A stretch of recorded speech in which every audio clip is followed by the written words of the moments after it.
Assalamu alaikum. Hello dear students. Welcome to our channel MS English Study Point. MS English Study Point এ তোমাদের সকলকে স্বাগত। আমি সঙ্গে আছি মোহাম্মদ মাসুদ আনসারী। গত ক্লাস আমরা বুঝেছিলাম আর্টিকেলস সম্পর্কে এবং সেদিনই বলা হয়েছিল আর কি যে নেক্সট ক্লাস আমরা প্রিপোজিশন সম্পর্কে করব। তাই আজকের ভিডিও নিয়ে এসেছি আমরা প্রিপোজিশন সম্পর্কে। প্রিপোজিশনের টপিকটা কিন্তু ছোট নয়, বড় একটা টপিক। আমরা এটাকে বোঝানোর জন্য একটা তালিকা তৈরি করেছি আর কি, যদিও এখানে সমস্ত প্রিপোজিশন এখনো পর্যন্ত ইনক্লুড করা হয়নি আর কি, আরো অনেক কাজ বাকি আছে। তো অলরেডি কাজ পেন্ডিং আছে, চলছে কাজ। যেহেতু ভিডিওগুলো বেশি লং হয়ে গেলে একটু সমস্যা হয় আর কি ভিউজের, অনেক স্টুডেন্টসই আমাকে মানে ব্যক্তিগতভাবে বলেছে বা কমেন্ট সেকশনেও বলেছে স্যার একটু ভিডিওগুলো একটু যদি শর্টেজ হয় তাহলে ভালো হয়।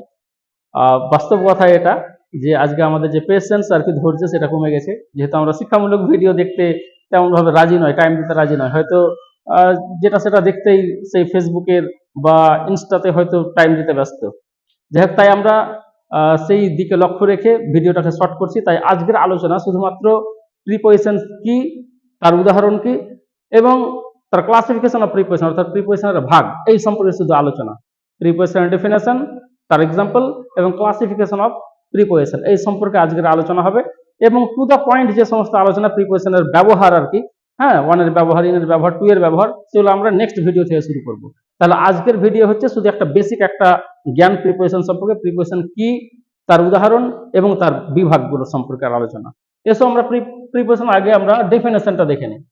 প্রিপোজিশন ডেফিনেশন আমরা দেখতে পাচ্ছি, সংজ্ঞাটা দেখতে পাচ্ছি যে যখন কোনো শব্দ নাউন বা প্রোনাউনের পূর্বে বসে বাক্যের আরেকটি শব্দের সাথে তার সম্পর্ক যুক্ত করে তখন তাকে প্রিপোজিশন বলে। তাহলে প্রিপোজিশনের সংজ্ঞা পড়ে আমরা একটা ধারণা পাচ্ছি যে যখন কোনো শব্দ কোনো নাউন বা প্রোনাউনের পূর্বে বসবে এবং তার সেই বাক্যের অপর একটা শব্দের সাথে সম্পর্ক স্থাপন করবে। এক কথায় আরো সহজ এবং সরল ভাবে যদি বলি যে এইভাবে বলতে পারি আমরা, যখন কোনো শব্দ কোনো নাউন বা প্রোনাউনের পূর্বে বসবে এবং অপর একটা নাউন প্রোনাউনের সাথে সম্পর্ক যুক্ত করে দেবে। অর্থাৎ নাউনের সাথে নাউনের সম্পর্ক করতে পারে, প্রোনাউনের সাথে প্রোনাউনের সম্পর্ক স্থাপন করতে পারে, কিংবা নাউনের সাথে প্রোনাউনের সম্পর্ক স্থাপন করতে পারে, তখনই সেটা হবে প্রিপোজিশন। তার মানে মুদ্রা কথা হচ্ছে প্রিপোজিশনের কাজ হচ্ছে সম্পর্ক স্থাপন করা। কিসের মধ্যে সম্পর্ক স্থাপন করা? নাউনের সাথে নাউনের সম্পর্ক, প্রোনাউনের সাথে প্রোনাউনের সম্পর্ক, কিংবা নাউনের সাথে প্রোনাউনের সম্পর্ক স্থাপন করাই হচ্ছে প্রিপোজিশন। যেমন আমরা এক্সাম্পল দেখে আমরা এই করি ভাবি আর কি। এখানে দেখতে পাচ্ছি আমরা একটা উদাহরণ, the duster is on the table. The duster is on the table, ডাস্টারটি টেবিলের উপরে। তাহলে ডাস্টারটি টেবিলের উপরে, এখানে ডাস্টার একটা হচ্ছে নাউন, টেবিল একটা হচ্ছে নাউন। তাহলে ডাস্টারটি টেবিলের উপরে একটা অর্থ দিচ্ছে, যুক্তিপূর্ণ অর্থ। যদি আমরা এখানে যে প্রিপোজিশন ওয়ান আছে সেটা যদি না ব্যবহার করি তাহলে অর্থটা কি হবে?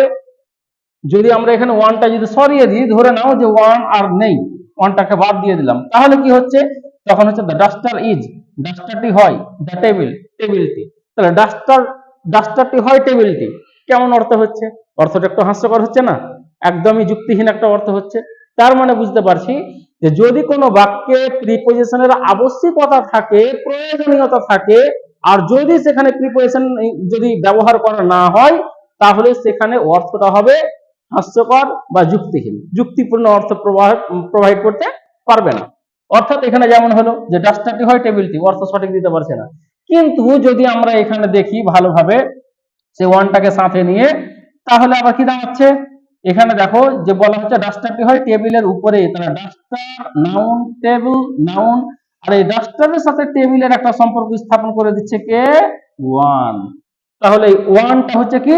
প্রিপোজিশন। এই ওয়ানটা হচ্ছে প্রিপোজিশন, কারণ এই ওয়ানের দ্বারাতে কি হলো? ডাস্টারের সাথে টেবিলের একটা সম্পর্ক স্থাপন হয়ে গেল। তার মানে নাউনের সাথে নাউনের সম্পর্ক স্থাপন হলো, তার মানে এটা হচ্ছে কি? প্রিপোজিশন। প্রোনাউনের সাথে প্রোনাউন কেমন কেমন ভাবে হচ্ছে? যেমন আছে দেখো, I shall go to market with you, আমি তোমার সঙ্গে বাজারে যাব, আমি তোমার সঙ্গে বাজারে যাব। এখানে দুটো প্রিপোজিশন আছে, টু এবং উইথ। এসে আমরা উইথ সম্পর্কে একটু জাস্ট একটু করি আর কি, আলোচনা করি।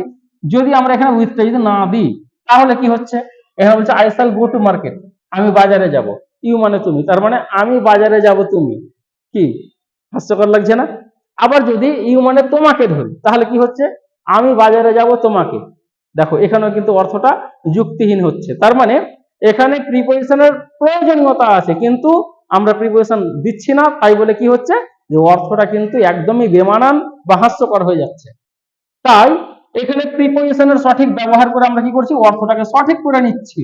যেমন ভাবে কিভাবে, এখানে আমরা দেখতে পাচ্ছি যে আইটা হচ্ছে প্রোনাউন, আবার ইউটাও প্রোনাউন।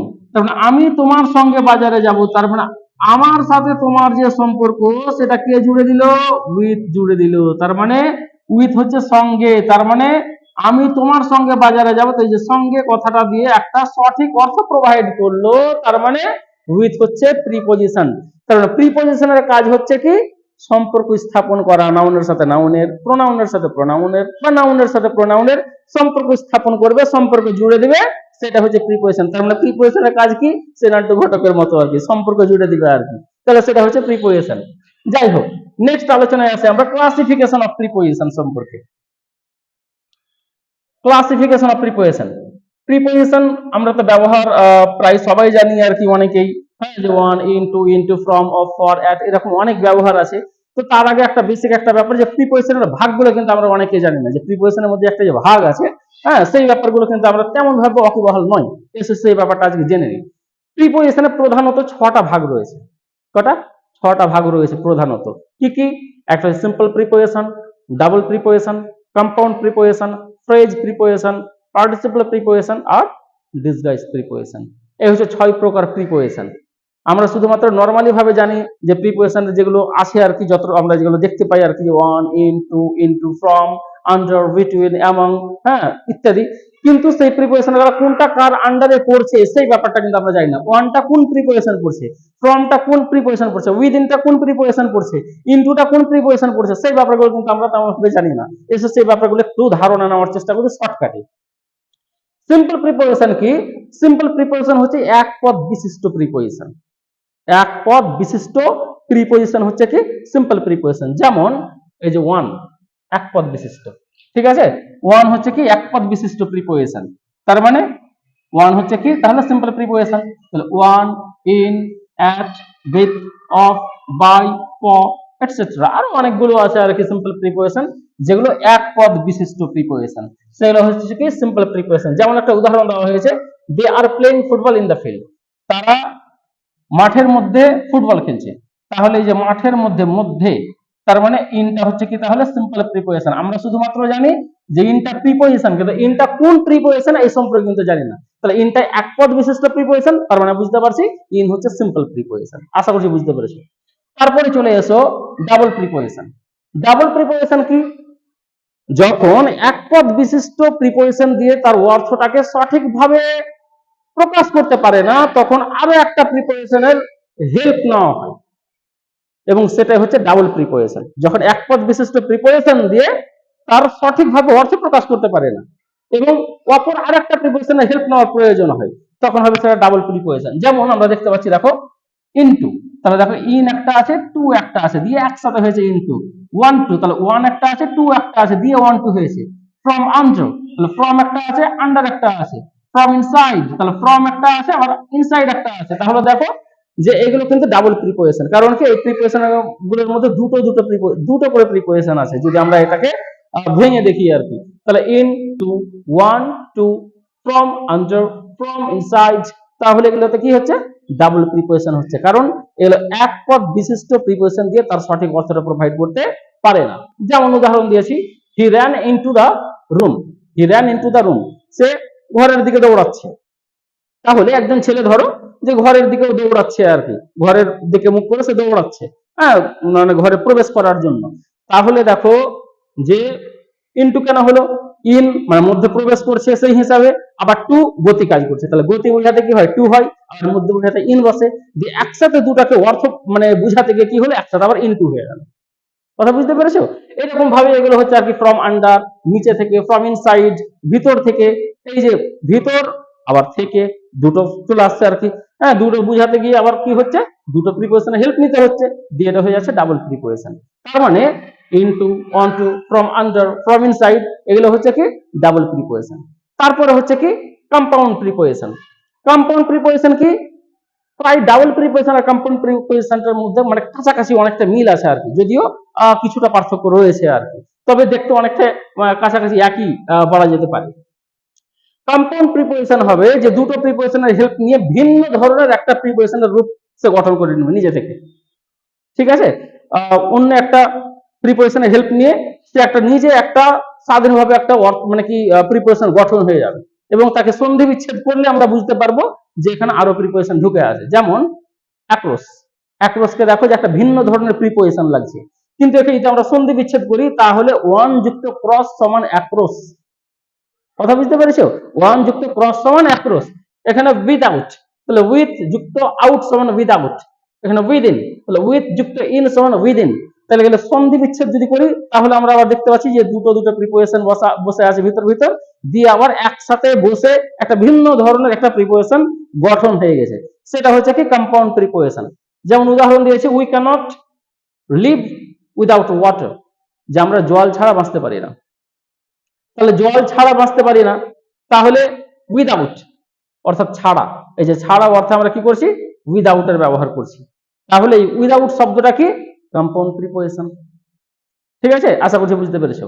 তারপরে চলে আসে ফ্রেজ প্রিপোজিশন।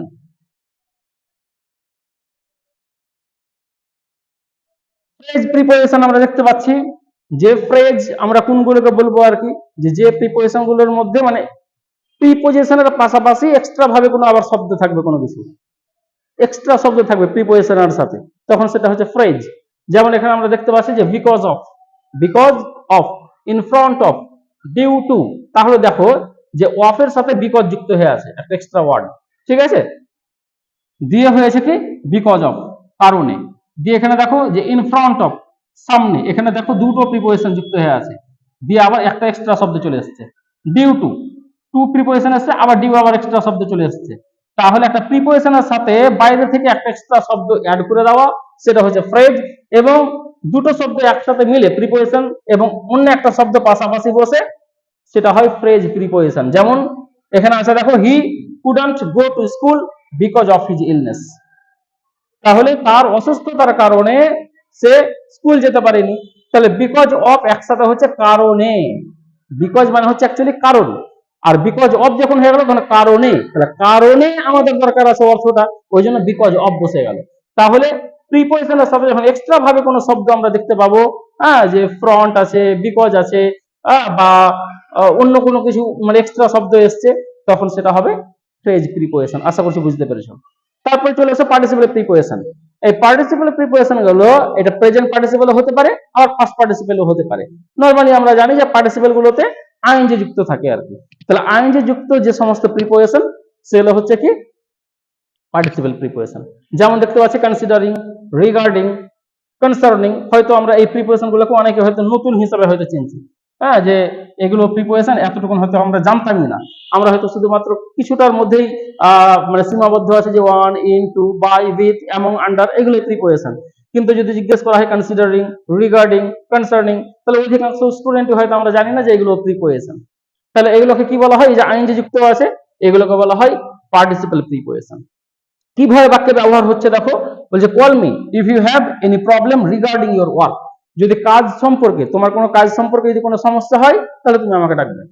তাহলে এই যে কাজ সম্পর্কে, তাহলে যে কাজকে কেন্দ্র করে বা কাজ সম্পর্কে, এই যে সম্পর্কে বা কেন্দ্র করে যদি কোনো বিষয় যদি বোঝাচ্ছে তাহলে হচ্ছে কি রিগার্ডিং, তাহলে এটা হচ্ছে কি পার্টিসিপল প্রিপোজিশন। তাহলে পার্টিসিপল প্রিপোজিশনটা কিন্তু আমরা খুব সহজেই চিনতে পারছি যে এখানে কিন্তু আইএনজি থাকছে আর কি। তাহলে আইএনজি যুক্ত যে সমস্ত প্রিপোজিশন আর কি, কনসার্নিং, রিগার্ডিং, কনসিডারিং, এগুলো হচ্ছে কি পার্টিসিপল প্রিপোজিশন। লাস্ট যেটা প্রিপোজিশন সেটা হচ্ছে ডিসগাইজ প্রিপোজিশন। আচ্ছা, ডিসগাইজ শব্দটা আমরা কোথায় পড়েছি বলো তো? আমরা নেতাজির যখন বায়োগ্রাফি পড়তে যাই তখন আমরা দেখতে পাই, ওখানে পড়তে পাই আর কি, যে নেতাজি স্কেপড ইন ডিসগাইজ, যে নেতাজি ছদ্মবেশে পালিয়েছিলেন বা পলায়ন করেছিলেন।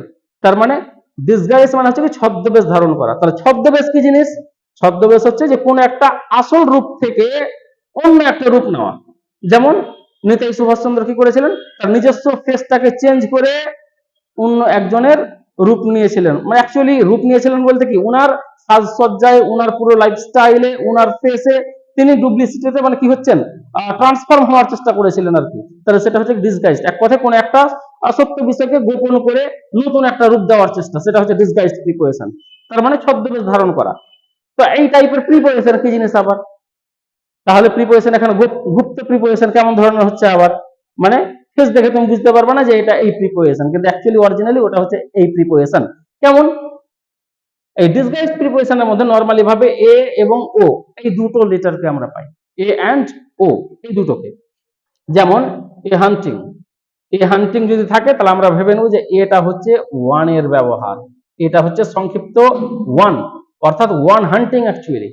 তাহলে এটা যে ওয়ান এর কাজ করে এটা আমরা কয়জন জানি? এই যে দেখো এ হিসাবে বসেছে কিন্তু ওয়ান এর কাজ করছে, তার মানে কি ছদ্মবেশ ধরে কাজ করছে, তার মানে এটা হচ্ছে ডিসগাইজড প্রিপোজিশন। যেমন আরো একটা আমরা খুবই প্রচলিত এবং পরিচিত একটা ওয়ার্ডস বলা যেতে পারে ও ক্লক, ঠিক আছে? তাহলে ও ক্লক, এই যে ও এর উপরে আমরা একটা অ্যাপোস্ট্রফি দেখতে পাই, ঠিক আছে? তাহলে এই যে ও ক্লক বলতে মানে কি ওয়াক ক্লক, তাহলে ও এর কাজটা কি করছে? ওয়াক, ঠিক আছে? তার মানে অ্যাকচুয়ালি ও বসছে কাকে মানে বেস করে, কাকে কেন্দ্র করে? অ্যাকচুয়ালি ওটা কার কাজ করছে? ওয়াফ এর কাজ করছে, তার মানে ওটা হচ্ছে অ্যাকচুয়ালি ওয়াফ। কিন্তু ও দেখে কি তুমি বুঝতে পারছো যেটা ওয়াফ? বোঝা যাচ্ছে না। তার মানে কি ও ছদ্মবেশ ধারণ করে আছে কার?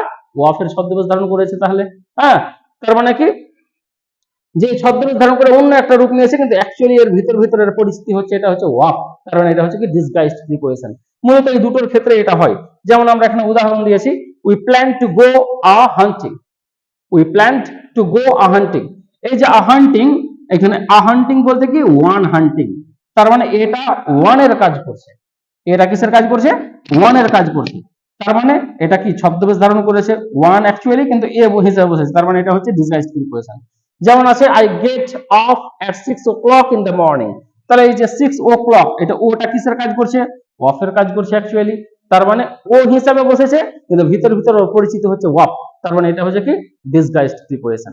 তার মানে আশা করছি তোমরা প্রিপোজিশন কি, তার উদাহরণ এবং ক্লাসিফিকেশন অফ প্রিপোজিশন, অর্থাৎ প্রিপোজিশনের যে বিভাগগুলো আর কি, আমরা যে প্রিপোজিশন এতদিন শুধুমাত্র জানতাম নরমালি ভাবে আমভাবে, কিন্তু প্রিপোজিশনের যে ভাগ আছে এবং কোন প্রিপোজিশনটা কার আন্ডারে পড়ছে, কার অধীনে পড়ছে, কার বিভাগে পড়ছে, সেই ব্যাপারটা একটা সংক্ষিপ্ত একটা ধারণা দেওয়ার চেষ্টা করলাম।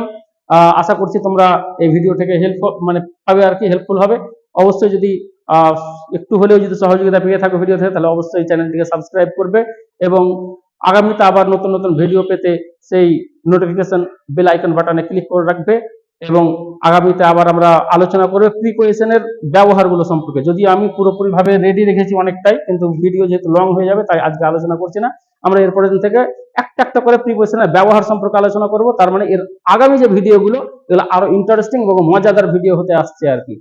সো সঙ্গে থেকো, সাথে থেকো, আবার দেখা হবে নেক্সট ভিডিওতে। Thank you.